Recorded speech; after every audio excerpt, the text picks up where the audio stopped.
which you have only 3 minutes to express yourself, but yeah, ask for the votes from them since you have indicated interest in going to represent Tanzania to the East Africa Legislative Assembly.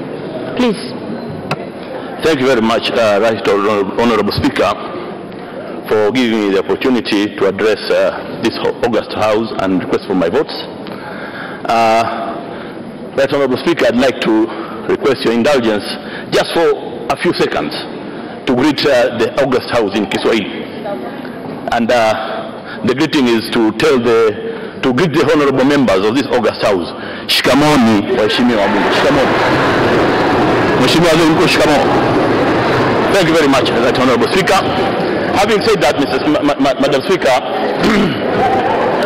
I am a member of the East African Legislative Assembly who was very fortunate to be elected by this August House in 2017.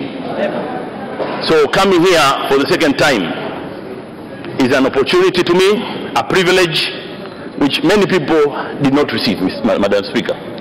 So I'm very thankful to your House. I'm thankful to my party, Chama cha Mapinduzi, for endorsing me with majority votes. Madam Speaker, during my tenure as a member of the East African Legislative Assembly, I served as the chairperson of the Tanzanian chapter for the first 2.5 years, and subsequently I served as which I'm continuing to serve as the chairperson of the Committee on Agriculture, Tourism and Environment and Natural Resources. These tasks are additional assignments that were given to me by my colleagues because they thought I could deliver some more work, additional work on behalf of them. So I did that work, and I'm quite sure, Madam Speaker, you never received any complaints. But also, during the tenure in the East African Legislative Assembly, we did some work. We did pass some bills. We did pass some, make some resolutions. But more also, we have some social activities, maybe in terms of games. And you know that, Madam Speaker, we participate. Thank you so much. They have heard you. They have heard you. And I'm not seeing any member raising up to ask questions, so I believe they have understood you. 30 seconds. Where? I don't see any hand. Okay, Honorable Abdallah Mwinyi. Thank you very much, Honorable Speaker. As Dr. Makame is a second termer, I didn't want to leave him, let him leave before he can answer a few questions. Dr. Makame, could you please explain to this August Assembly, what would you say are the fundamental challenges that you have faced during your first term of office, and what needs to be done to ensure that those challenges are alleviated? I thank you. Thank you very much, Honorable. Wait a second. You have to be called before you start speaking. Dr. Makame, please respond to the question. Thank you very much, Madam Speaker. This is a question asked to me by a member emeritus of the East African Legislative Assembly. He served for 10 years there. And it's a very good question, I would say, because in life, you don't live without challenges. So we have some challenges, and specifically we had some challenges with regards to the integration of EAC, and we are looking at creating an environment that would enable the participation and the functioning of the private sector. That is the general issue, because we are seeing the challenges in business, much as the business people are doing business, but there are issues of non-tariff barriers. That's the general issue in the EAC. But in terms of us, also, Madam Speaker, with our the chapter, we need to have closer links with the National Assembly. I'm not saying that we don't have, but we'd like to improve the links with the National Assembly so that we have greater cooperation and report more frequently. That's, I think, the short response. Thank you so much. And the members, I think they have understood you. 30 seconds to wind up. Thank you much, Madam Speaker. Now, having said what I have said, the only thing which is remaining is to request your August South through you, Madam Speaker, but the members as well, and your own vote, Madam Speaker, the vote of the Right Honorable Prime Minister and my former Minister of Foreign, Honorable Dr. Ndobaro, and all members, because he groomed us while we were in the ESC. Thank you, Madam Speaker. Thank you. Thank you so much. You may now take your leave. Thank you so much.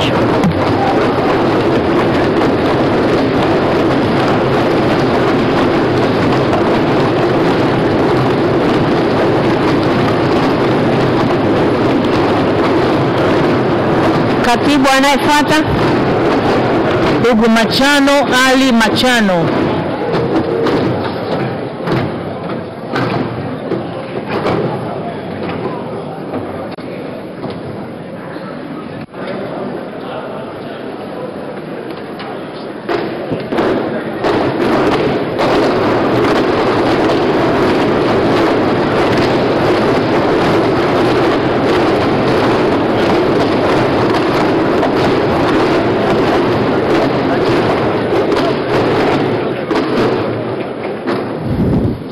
Machano Ali Machano, before you are the voters, and in the event they are convinced with what you're going to say, they'll vote for you. So you're given 3 minutes to prove yourself to the members why they should vote for you. Please. Thank you very much, Honorable Speaker of the Parliament of the United Republic of Tanzania, Your Excellency Dr. Tulia Ackson, Honorable Deputy Speaker of the glorious Parliament of the United Republic of Tanzania, Your Excellency Musa Azan Zungu, Honorable Prime Minister of the United Republic of Tanzania, Your Excellency Majaliwa Kassim Majaliwa, Honorable members of the Parliament, ladies and gentlemen, Assalamu alaikum. Honorable Speaker, member of the Parliament, in front of you is Mr. Machano Ali Machano. I'm 34 years old, currently I'm Legal Officer, Minister of Blue Economy and Fisheries of the Revolutionary Government of Zanzibar. I'm working at Pemba main office. Honorable Speaker, I'm here in front of you because I'm running for the member of East Africa Legislative Assembly. Honorable Speaker, I have made decision to contest this post because I want to represent my country in East Africa Legislative Assembly. In respect to that, I want to air out various opportunities available in our country to the other East African member states. In addition to that, I want to strengthen the historical relationship between Tanzania and other East African member states. Honorable Speaker and members of the Parliament, I know the respect and position of our country in East Africa, Africa, and the world at large. I also know the respect and seriousness of the post I'm contesting for. And finally, I know the respect of this organ, the glorious Parliament of the United Republic of Tanzania. I humbly and respectively promise you that I will never let you down. Please vote for me. Please invest, Honorable Speaker and dear members of the Parliament, I kindly request you, invest your trust to me. I will never let you down. I will never, ever, forever spoil the image of our country. Honorable Speaker, please, I ask you for your vote. Honorable Prime Minister, I honestly ask you for your vote. Honorable members from various constituencies, from Zanzibar, mainland, Tanzania, mainland, and Zanzibar, I'm asking for your vote. Honorable members of the Parliament, from special seats, CCM and others, I kindly request for your vote. Thank you so much, Mr. Machano. Thank you so much. Thank you so much. Thank you. The members have already heard you, and I am not seeing any member raising up to ask you questions. And since you have already requested for the votes, you can use 30 seconds to wind up, and then you can leave. 30 seconds to wind up. Honorable Speaker, thank you very much. Member to the respective country, I request for your vote. I confidently promise you that you will never, I confidently promise you that, you will never regret what decision you are going to make. Thank you very much. Thank you. Thank you.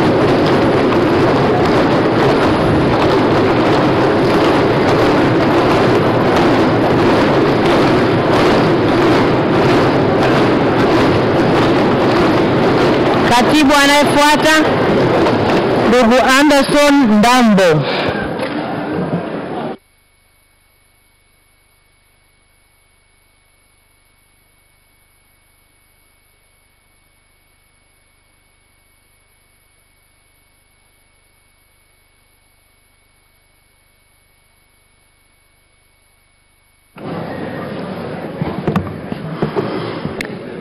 Mr. Anderson Emmanuel Ndambo, you're welcome to the Parliament of Tanzania. And before you are the members of Parliament who are going to vote for you when they are convinced that you can represent the country well at the East Africa Legislative Assembly. You have got 3 minutes to prove yourself to the members. Please. Thank you, Honorable Madam Speaker. Thank you, Honorable Prime Minister. And thank you, Honorable members of this Parliament. Ladies and gentlemen, good morning. First of all, I would love to express my deep, sincere gratitude for me being part of this election process. As for me, this reflects the ideas of youth empowerment, deepening and widening democracy values in this country.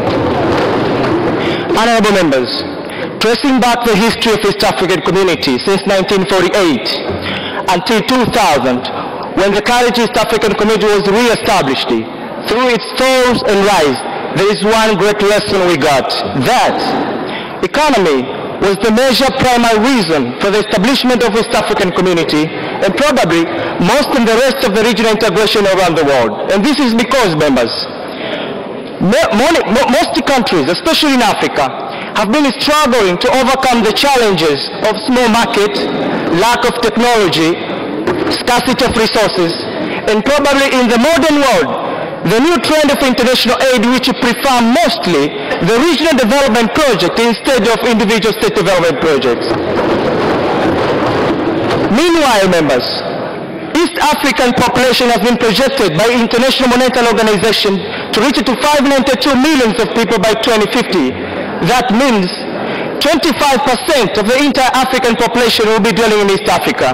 On the ground, AEC members are struggling while facing the high increased rate of unemployment, which mostly affecting the young people who are projected to reach to 70% by 2025. The above analysis suggests something very concisely, that if we keep and continue thinking as an individual state rather than a regional bloc on addressing issues affecting our people, then we should be prepared for the wars to come. Honorable members, we have issues in politics. Political intra-conflict between member states. Likely, Uganda versus Rwanda, Rwanda versus DRC Congo. We have a very huge gap of democracy standard values in East African members that affect their unification and jeopardizing the dream of East African Federation. And that affect the performance and implementation of protocols on place we have currently, in pushing trade cooperation between members. Honorable members, I understand Ndambo. I have been so much. Thank you so much. Thank you, sir. Thank you. The members of Parliament have heard you, and I'm not seeing anybody raising to ask you questions. Oh, there is a question just behind you. Honorable Nusrat Hanja. Thank you, Madam Speaker. Mr. Henderson, I remember back in high school when you were the Speaker of the student government in Benjamin Mkapa, and I was the Vice President of Benjamin Mkapa student government. What are you telling your fellow youth when you become a member of East African Legislative Assembly? How are they going to benefit from you as a young person being a member of East African Legislative Assembly? Thank you. Okay, you got 1 minute to respond to the question. Thank you, Madam Nusrat Hanje, for the very great question. I understand the statistics shows the population of East Africa, the more we go, youth are constituting to 70% of the entire population. It means, I believe, this is a very huge platform that will give me a chance to explore and push the agenda that affect the development of youth agendas that will affect in a different aspect, economically and socially and political angles. Thank you. Thank you so much. There are no more questions, so 30 seconds to wind up, and then you may go. Again, honorable members, Anderson Dambo, my name. I believe I can be the right person. I've got capabilities to protect and promote the interest of our country for the development of East Africa. Please, I'm asking again to vote and elect me to be a country representative to the East African Legislative Assembly. Thank you very much. Thank you so much. You may take your leave now. You may go. Thank you so much.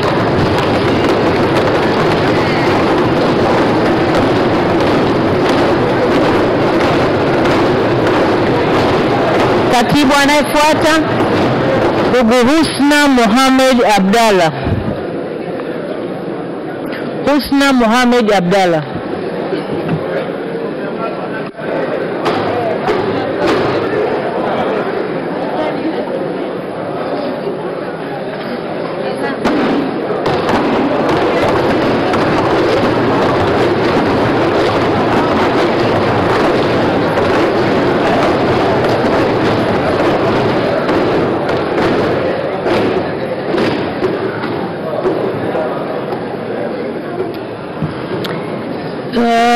Ms. Husna Mohamed Abdalla, you're welcome to the House, whose members are going to vote for you and they're convinced with what you're going to say. So you're given 3 minutes to convince the members why they should vote for you to be a country's representative to the East Africa Legislative Assembly. Please. Thank you so much, Honorable Speaker, Honorable Prime Minister, Honorable dear members of Parliament. As I introduced by Madam Speaker, my name is Husna Mohamed Abdalla. I'm 39 years old. I am degree holder of procurement and supply management. I'm standing here as a candidate of East Africa Legislative Assembly. As we know that East Africa Legislative Assembly is one among the organs of East Africa community which faced by some challenges, and so we have to select the smart person who has the ability to solve that challenges, and I ensure you that I am smart.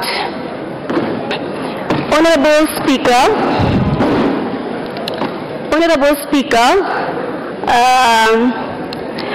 because of the time, I want to explain more about these challenges because I had the great idea that I'm going to establish when you give me the chance to be a member of East Africa Legislative Assembly member. It's about free market. Honorable Speaker, this time, I think time is enough for Africans to send our money abroad unless they are manufacturers. We have to establish our trade center in our zone right now. We have the good location.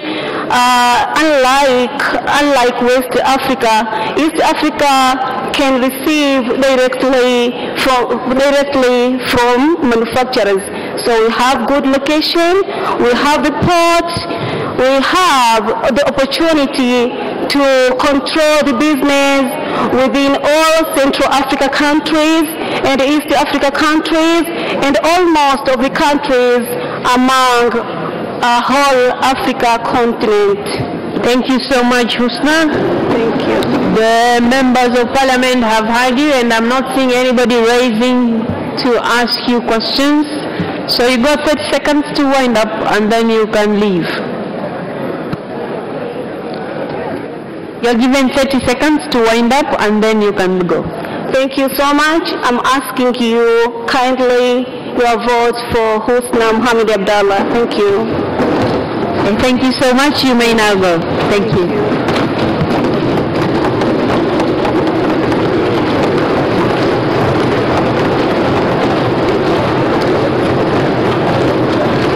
Katibu anayefuata, Engineer Mohamed Habib Mnyaa.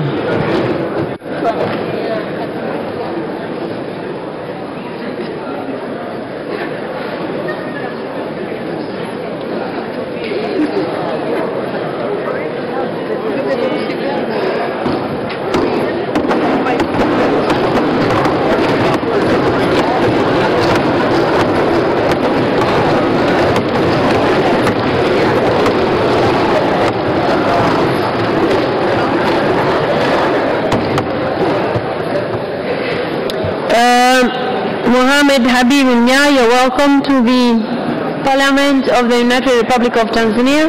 And before you are the voters, so if they are convinced, they'll vote for you. So you're given 3 minutes to convince them why they should vote for you. Please. Right Honorable Madam Speaker, Right Honorable Prime Minister, Honorable members of this august House, ladies and gentlemen, good morning.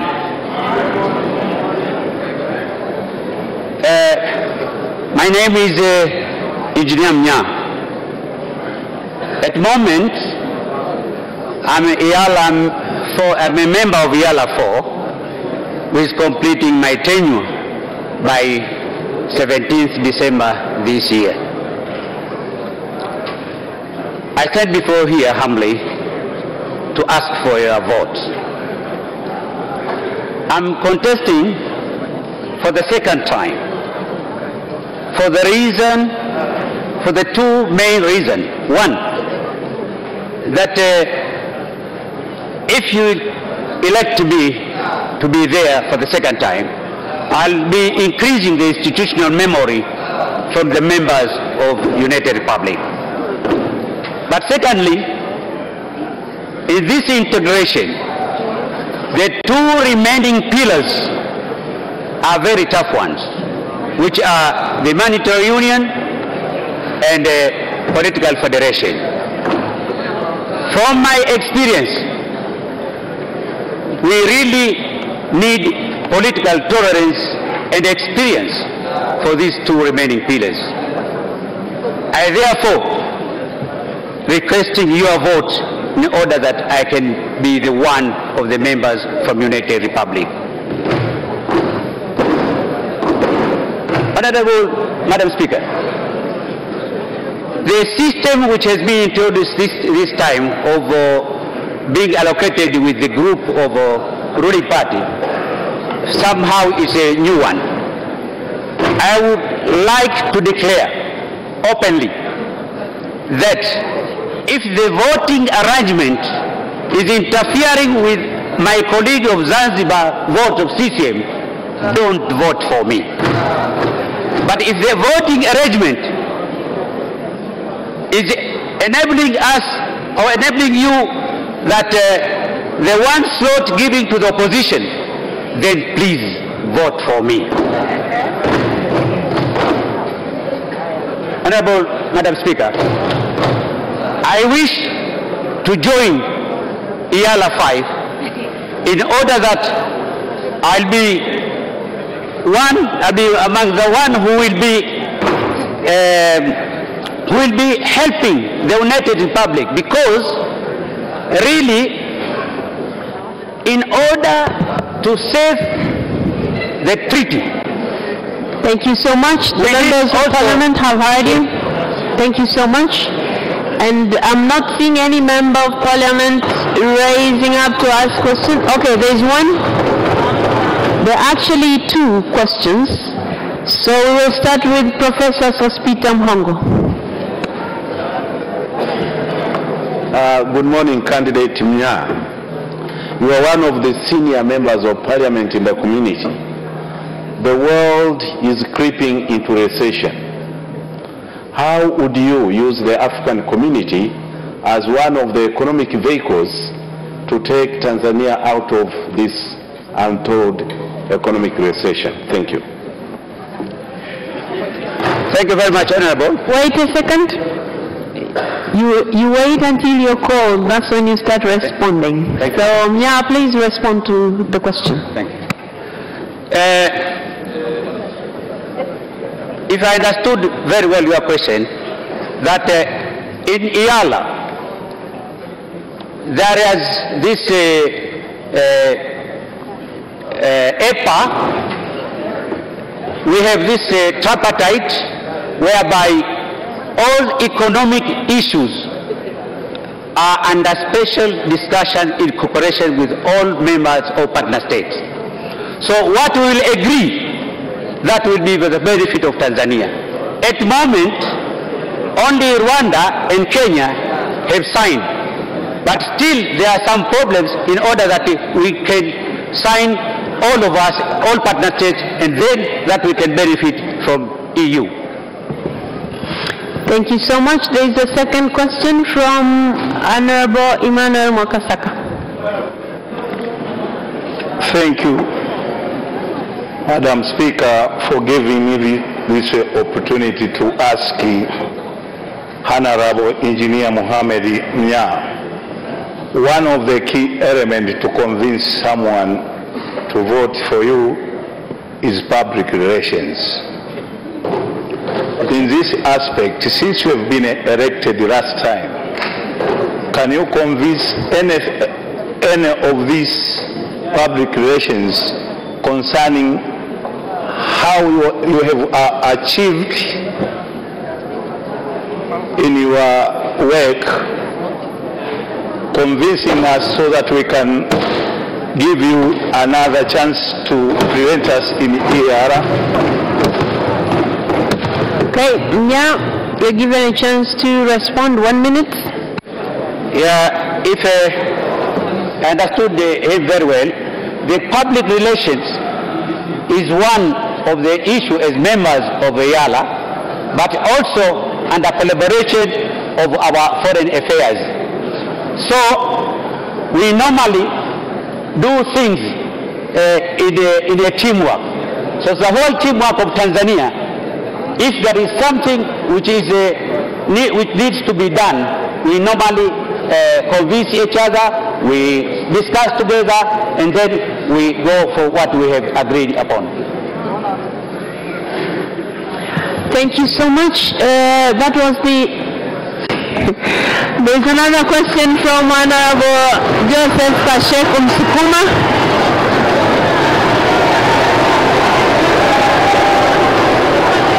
Thank you.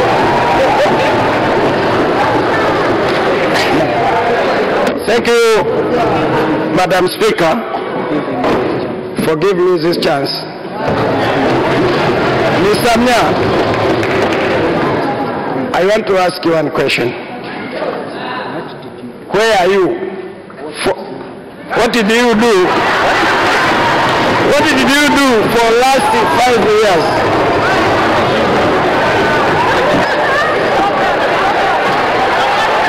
I think you have heard his question. Okay, honorable members, please hold on. Yeah, did you hear his question? Did you hear his question? Did you hear his question? No, madam. Okay, members of parliament, please come down. Let's hear Honorable Musukuma. What did you do for last 5 years?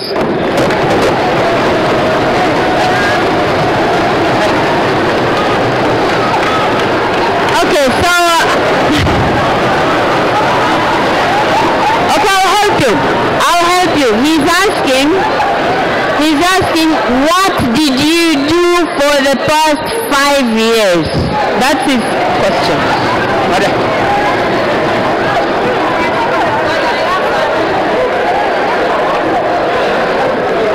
Okay, you're still showing signs that you haven't heard. Did you hear me? Can you okay, members of parliament, let's give him a chance to respond. Members of parliament, let's give him a chance to respond. Okay, let me repeat his question. Please listen to me. He's asking, what did you do for the past 5 years? That is his question. Thank you very much. Well, for the past 5 years, the main work of the Legislative Assembly, their works in committees, their work in the Assembly. We have passed a lot of bills. We have done a lot of oversight. there are a lot of things. Even I have passed some motions. So there are a lot which I have done for the last 5 years. And all other things, it depends on the group of other colleagues. There was one very crucial bill from one member of the Kenya, private bill, whereby we managed to stop, because it was very bad bill from our country. Economically, it would destroy our customs.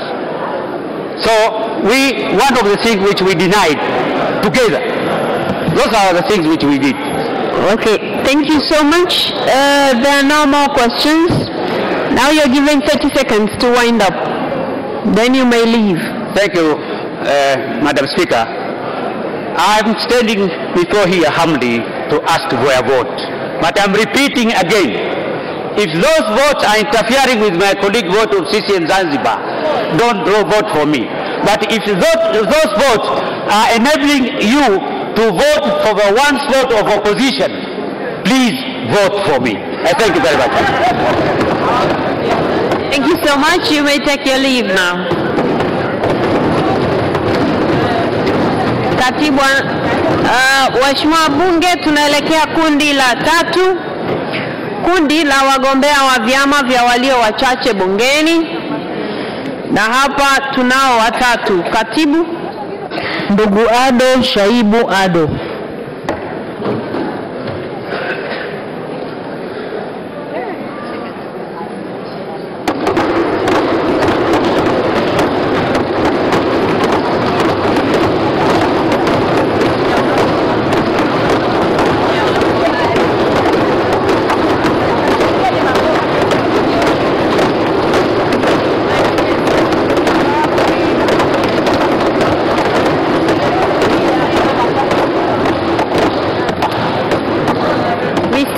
Shaibu Ado, you're welcome to the Parliament of Tanzania, and before you are the members of Parliament.